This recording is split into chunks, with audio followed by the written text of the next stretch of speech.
একটা shift notice করলাম, যেটা হচ্ছে আপনার ডিজাইনিং থেকে নেক্সট লেভেল, যেটা 3D building of the stalls শুরু করেছিলেন। তো যেমন শিফট ডেভেলপমেন্ট অফ লাইফ, একটা স্টোরি যেটা হয়, মানে আমরা ইভলভ করি টু দ্য নেক্সট লেভেল। তো আমি দুটো জিনিস দেখতে পেলাম ক্যারিয়ার পাথ।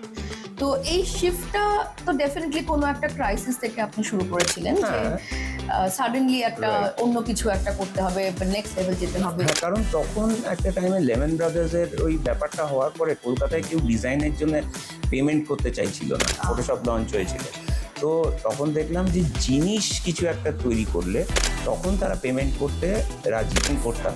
ওখান থেকে আমরা যদি 3D করে স্ট্রাকচার বানাই, তাহলে সেখান থেকে দেখলাম যে পিপল আর রেডি।